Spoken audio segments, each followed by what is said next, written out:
Hai Propaners, kita ketemu lagi di Propan Podcast. Ya, kita tahu bahwa Impramelamin itu sudah dikenal di mana-mana. Kita akan berbincang-bincang dengan Pak Aceng yang pegang produk ini. Ya, selamat pagi Pak Aceng. Pagi Pak. Ya. Pak, saya dengar melamin ini kan sudah dikenal di mana-mana ya. Sampai Melamin Impra itu boleh dibilang sebagai brand yang generik. Ya, semua orang kalau bilang mebelnya sudah di finishing pasti sudah di Impra nih, seperti itu. Nah, apa bedanya Melamin Impra itu dengan yang lain ya? Kalau saya lihat Melamin Impra itu dikenal juga harganya paling mantap, top dibanding yang lain. Nah, pasti ada kelebihan dong ya. Semua itu produk ada kualitas, ada harga, ada kualitas seperti itu. Nah, Impra ini apa rahasianya? Ya, jadi kalau kita menyebut melamin memang pasti mengacunya ke suatu bahan finishing yang sudah sangat umum di kalangan mebel. Kalau dulu mebel itu kan di finishing pakai sirlak gitu ya, terus naik lagi kelas pelituran gitu kan. Nah sekarang setelah adanya melamik, finishing mebel jadi finishing melamikan gitu kan. Nah di samping melamikan sebenarnya ada juga dukoan gitu ya. Nah jadi istilah melamikan itu sebenarnya mengacu kepada finishing kayu yang menampilkan serat kayu, ya, sedangkan duko itu yang menutup serat kayu. Nah memang melamik ini sangat populer sekali ya di kalangan mebel yang sudah menggunakan spray gun, ya kan. Jadi memang syarat daripada menggunakan finishing melamik itu adalah harus menggunakan spray gun, karena sifatnya melamik ini cepat kering. Nah mungkin itu juga yang disukai oleh kalangan pengusaha mebel, ya kan, karena hasilnya cepat kering, ya, finishingnya cepat kering, kemudian juga keras, rata, halus dan kinclong atau high gloss gitu. Nah ini kan sangat sesuai dengan selera masyarakat Indonesia. Nah karena banyak yang menggunakan bahan finishing melamik, memang ini suatu hal yang sangat wajar ya, sehingga banyak pemain juga yang ikut masuk ke market melamin gitu ya. Nah jadi melamik itu sebenarnya kalau di luar kan sudah dihindari ya, karena isunya kan mengandung formaldehyde, ya kan. Formaldehyde ini dianggap membahayakan kesehatan kita dan juga memang baunya pedas ya, menyengat ya, pedih di mata. Tapi masalah dilarang itu kan biasanya ada batas-batas tertentu, limit tertentu ya. Iya. Nah sebenarnya kalau kita mengenal finishing PU pun kan ada isu namanya isosianat. Ya, jadi betul. Kalau di melamik itu ada isu formaldehyde. Kalau di PU ada isu isosianat. Ya, biasanya di hardenernya itu ya. Iya, kalau PU di hardenernya, kalau melamik di komponen A-nya. Ya kan. Nah, sebenarnya kalau ngelihat formaldehyde-nya itu dilihat dari unsurnya sendiri, sebenarnya lebih akrab dengan kita sebenarnya, karena dalam kehidupan sehari-hari sudah akrab lah dengan formaldehyde. Istilahnya pohon pun mengeluarkan emisi formaldehyde. Iya, betul. Ya kan, walaupun dalam kadar yang sedikit sekali. Kita pasang karpet. Iya, karpet. Cuma formaldehyde selain di melamik kan ada di triplek juga, lem ya kan. Pantesan kalau kita masuk gudang triplek tuh mata pedas ya. Mata pedas ya, sampai keluar air mata gitu kan. Nah, jadi isunya memang kalau melamik itu formaldehyde, dan itu ditunjukkan dengan adanya bau yang sangat menyengat ya, pedas. Nah, Impramelamin ini memang punya kelebihan dibandingkan dengan melamin merek lain, ya kan. Nah kalau kita lihat dari fisiknya, ya ini melamik Impra yang clear gloss, ya ini melamik merek lain, yang clear gloss nih, sama-sama clear gloss. Nah kelihatan ya bedanya ya, kalau di kamera yang juga. Yang satu lebih kuning. Yang satu lebih kuning, yang satu lebih jernih. Itu ya. Masih cairan basah udah ini, kuning ya. Ya ini baru dituang dari kaleng cat kan, kita belum tambahin thinner ya, Jadi ini yang membedakan melamin Impra dengan melamik lainnya. Loh, terus apa sih kelebihannya bening seperti ini? Jadi kelebihannya kalau finishing natural, ya finishing natural itu bisa warna-warna muda atau tanpa warna. Tanpa warna. Iya. Nah, sehingga nanti hasil akhir daripada finishingnya akan nampak natural. Natural itu dalam arti warnanya tidak berubah. Nah, kalau dengan melamik seperti ini kuning, ya warnanya pasti jadi kekuning-kuningan. Ya, kalau ini kan jadi tetap netral. Jadi merubah warna kayu asli. Betul. Ya, itu kelebihan yang pertama. Terus yang kedua, melamik Impra sendiri sudah low formaldehyde. Ya, jadi kadar formaldehyde-nya sudah sangat rendah. Pernah ada suatu cerita, ya bukan cerita sih, ini kisah nyata ya, dan saya sendiri sih yang ngalamin ngalaminnya. Jadi habis sholat isya itu saya ditelepon Bu Haji ya. Bu Haji itu salah satu pengusaha mainan anak-anak ya, puzzle dari kayu. Nah, beliau bertanya finishing apa yang paling cocok kalau dia dapat proyek dari UNICEF PBB ya. Untuk mainan anak-anak. Untuk mainan anak-anak. Nah, terus saya bilang, Bu, kita punya Impra hijau, nah water base gitu kan, yang pelarutnya air. Terus si Bu Hajinya bilang, waduh, saya udah terlanjur kirim nih, berarti saya salah dong finishingnya gitu kan. Terus saya tanya, Ibu pakai apa? Saya pakai Impra melamin gitu kan. Ya macet gitu kan, waduh saya bilang gitu, ya udah Bu lah, sekarang kita berserah diri saja gitu kan. Berdoa aja Bu gitu kan, mudah-mudahan lolos gitu. Pesaing Ibu siapa? Ada sih, dia bilang gitu. Dia pakai melamik juga. Iya, pakai melamik apa? Adalah merek yang cukup terkenal juga ya. Iya. Gitu. Nah, kemudian si Ibu telepon lagi. Waktu kemudian telepon lagi. Jadi dia cerita bahwa tesnya itu adalah dia finishing melamik ya di kayu. Kemudian setelah kering dia kirim ke Sukovindo ya. Sukovindo. Nah, kemudian dikerik sama Sukovindo tuh, dikerik sehingga kan tinggal bubuk ya. Untuk tes ya. Iya, nah bubuk itu yang ditesnya. Jadi bubuk lapisan finishing yang sudah mengering itu yang dites gitu. Dan ternyata kabarnya sangat baik sekali. Alhamdulillah Pak Aceh katanya. Sampel saya lolos gitu. Ya, saya bilang, itu artinya kadar formaldehidnya lolos gitu kan. Sudah hasilnya apa Bu? Hasilnya bisa diterima katanya. Nah, jadi itu membuktikan bahwa kadar formaldehid daripada ipramelamin ini cukup rendah gitu kan, sehingga bisa lolos kan diterima. Cuma memang kalau mau bebas formaldehyde ya kita punya NC dan water base. Ya, kalau mau bebas, kalau ini kan kalau IPA itu kan low. Kalau yang mau bebas NC dan water base gitu. Itu memang bebas dari formaldehyde. Jadi itu kelebihan daripada ipramelamin ya.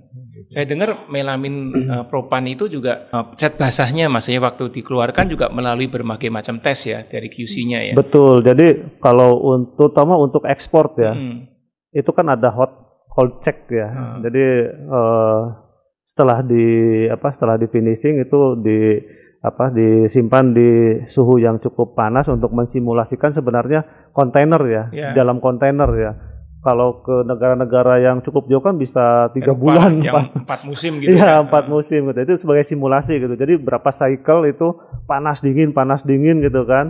Nah, itu harus jangan crack gitu ya lapisan finishingnya. Dan pasti lolos tuh kalau Impra ya. Ya, lolos ya, Impra lolos ya. Jadi bisa untuk ekspor juga. Pantesan saya dengar juga ada teman yang cerita dia pakai yang murah-murah begitu, boro-boro dites ke ekspor, dimasukin ke ruko itu kok bisa pecah setelah berapa minggu. Itu kenapa itu? Ini memang ada fenomena-fenomena yang kadang-kadang terjadi. Nah, ini memang mengenai bahan baku daripada cat melaminnya. Karena ada beberapa, walaupun sama-sama urea formaldehyde kan ada beberapa jenis ya.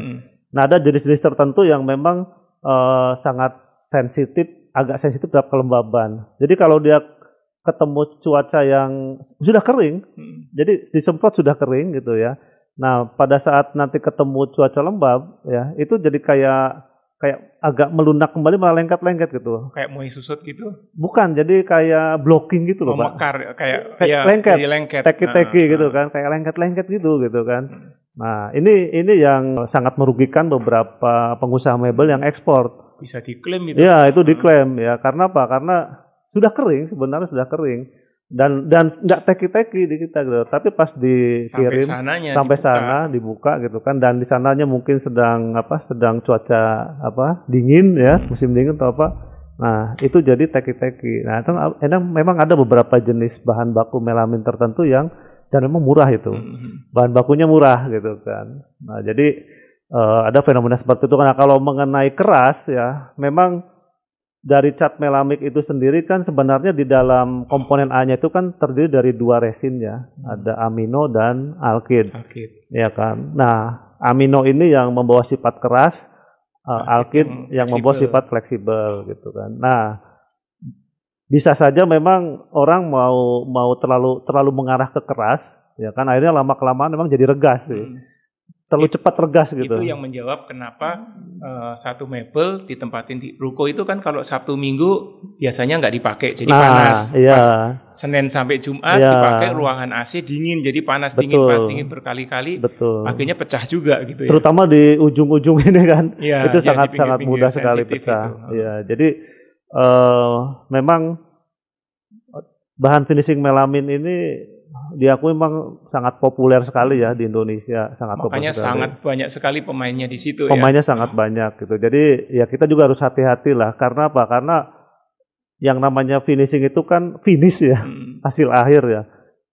Beberapa kerepotan, kerja keras kita gitu ya dari awal harusnya finish gitu ya, selesai gitu kan. Nah jangan sampai memang barang mentahnya sebenarnya bagus ya, tapi nanti finishingnya kurang sempurna dan itu akan menurunkan nilai tambah. Bisa di-reject juga itu. Bisa di-reject gitu. Itu, Prof. Panes, jadi hati-hati meskipun melamin banyak pilihannya, pilih yang terbaik terutama kalau kualitasnya memang dituntut demikian. Betul. Misalnya untuk ekspor ya. Ya. Karena jangan main-main, begitu sampai di sana ternyata bermasalah, itu bukan cuma klaim denda aja ya, pemusnahan barangnya pun wah kena biaya tinggi di situ ya. Iya, betul. Nah, memang ada beberapa merek juga. Kan masalah melamik itu sebenarnya ada dua kan, bau menyengatnya dinikmati ya, bau menyengat itu dinikmati oleh tukang finishingnya dan pembeli mebel, ya kan. Kalau pembeli mebelnya minta buru-buru nih ya. Kalau mebel melamik itu nggak buru-buru, disimpan di showroom dulu atau apa, itu hilang juga sih baunya. Jadi itu dua. Nah, memang walaupun kita punya ini yang Impra melamik itu masih ada bau pedasnya, tapi itu cepat hilang. Ya karena rilisnya tuh cepat gitu. Jadi asal jangan langsung pakai aja disimpan di toko udah hilang. Iya, udah hilang gitu kan. Jadi rilisnya cepat. Lo ada juga yang tanya sih, kok Impra melamik katanya low formaldehid, tapi baunya masih ada gitu kan. Ya memang baunya masih ada. Tapi gitu. cepat hilang. Nah, tapi cepat hilang. Apa rahasianya kenapa baunya cepat hilang itu? Ya jadi kita kan Propan ini punya perusahaan afiliasi juga ya, yang namanya Alkindo. Nah, mereka memproduksi memang bahan baku untuk cat melamik ini spesial untuk Propan. Jadi produsen bahan baku lah. Ya, produsen resin ya. Betul, resin. Nah, jadi Alkindo ini sebelum diolah menjadi cat, sebelum diproses menjadi cat, memang di sananya juga udah ditreatment. Jadi diproses produksi resinnya sendiri. Iya, memang ada tambahan proses sehingga membuat kadar formaldehidnya juga sudah rendah gitu. Nah, itu yang menjelaskan kenapa juga cost-nya jadi lebih tinggi. Iya. Tapi mengapa menjelaskan juga kenapa nggak semua orang bisa main begitu ya? Iya, betul. Kalau dia main order resin aja dari luar belum tentu kualitasnya seperti itu. Betul. Iya. Nah, kembali ngomong melamin, kita masih range-nya melamin. Di lapangan tuh sering saya dengar ada melamin satu komponen, ada melamin dua komponen. Padahal ini kan tadi Bapak bilang ini dua komponen kan, ada resinnya, ada hardenernya gitu. Iya, jadi memang istilah melamin itu sudah sangat merakyat ya, sangat populer ya. Jadi politur pun bisa disebut melamin karena apa? Karena pokoknya transparan tadi ya. Terlihat seratnya ya disebutnya melamin gitu. Ada juga yang ngomong melamik politur, ada juga yang ngomong politur impra gitu kan. Padahal di bahasa lapangan nggak jelas. Ya, itu bahasa lapangan. Padahal yang namanya impra nggak ada politur gitu kan. Yang ada politur adalah ultran gitu kan. Tapi ya karena mereka sudah mengertinya adalah transparan itu bisa politur, bisa melamik gitu kan. Ya akhirnya sangat melekat lah ya istilah itu. Nah, jadi sama ini juga ada melamin satu komponen, ada melamik dua komponen. Jadi yang disebut melamik dua komponen memang benar-benar melamik. Tapi kalau yang satu komponen itu adalah sebenarnya NC, nitroselulose gitu. Jadi itu satu komponen. Kenapa sih disebut satu komponen? Ya karena catnya langsung ditambahkan thinner saja. Kalau melamik kan harus tambah hardener dulu, baru tambahkan thinner. Nah kalau NC satu komponen langsung tambahkan thinner. Tapi dua-duanya disebut melamik karena transparan. Gitu. Kalau kapan kita pakai yang satu komponen, kapan kita pakai dua komponen itu? Nah ini memang dilihat dari karakter finishingnya beda. Jadi kalau lihat karakter finishing hasil akhirnya itu kan kita sesuaikan juga dengan gaya yang mau kita dapatkan ya. Misalnya ada gaya klasik, ada gaya misalnya old look gitu ya, old look atau Antik apa ya, lah. antik gitu ya, gaya nampak seperti benda lawas gitu. Lawasan. Ya, lawasan. Nah, kalau yang lawasan itu kan pasti bahan finishingnya tipis-tipis kan. Ya, pengennya kalau perlu tekstur kayunya pun Iya, masih bisa tekstur kayunya kerasa. kerasa. Nah, satu komponen tuh lebih ke arah itu, untuk lawasan masih bisa gitu kan. Tapi walaupun ada lapisan finishing tapi tipis. Relatif tipis. tipis. Nah, sehingga disebutnya kan finishing open pore karena pori-pori kayunya masih kelihatan. Ya, masih kelihatan terbuka. Nah, kalau melamik itu dua komponen, hasilnya memang modern karena tebel gitu kan. Zaman itu dalam pengertiannya tebel flat gitu. Iya, karena zaman dulu kan nggak mungkin lah ada bahan finishing yang tebel flat. Ya, Sherlock kalau mau begitu harus berapa lapis beberapa gitu ya. lapis dan high gloss gitu kan. Dua komponen udah tebel, rata, high gloss. Jadi istilahnya kesannya modern, mewah, glamor gitu kan. Zaman dulu nggak mungkin lah ya finishing seperti itu gitu. Jadi ya itu, dua komponen itu kalau kita bicara masalah gaya, ya dua komponen untuk gaya yang modern ya. Kalau yang satu komponen untuk yang satu komponen ada dua macam. Ada NC dan ada acrylic non yellowing. Oh, itu juga ada yang non yellowing juga. Iya, jadi satu komponen. Nah, kalau yang satu komponen NC itu cocoknya untuk antik karena antik kan rata-rata pakai warna tua ya. Dan lebih kuning pun nggak apa-apa gitu ya. Nggak apa-apa. Nah, tapi kalau kita mau yang benar-benar natural dalam arti lapisan finishingnya tipis dan tidak merubah warna asli kayu, bisa menggunakan Impra acrylic non yellowing. Itu juga satu komponen. Nanti kayak gini ya, yang biasa agak kuning biasa. itu yang acrylic non yellowing tadi. Nah, kadang-kadang suka ada pertanyaan juga, bisa nggak Impra melamik ditipisin? Ya bisa aja sih, cuman beda ya karakternya ya. Nggak bisa ngikutin tekstur kayunya, kayunya. Beda gitu. Walaupun kita tipisin tetap beda gitu. Karena ini DNA-nya beda. Nah itu Propanes. Jadi memilih finishing ternyata juga ada aturannya ya. Kalau kita pengen gayanya klasik, gayanya lawasan, ya pilih yang satu komponen yang NC tadi cukup. Tapi kalau pengen flat, pengen build modern, ya melamin pilihannya. Betul, ya. Tergantung mau yang non yellowing atau yang yellowing apa gitu ya. NC juga sama ya. Sama. Nah, tadi kok saya lihat mengenai orang semuanya itu dibilang melamik, bisa bahaya ya Pak dalam menentukan spek itu.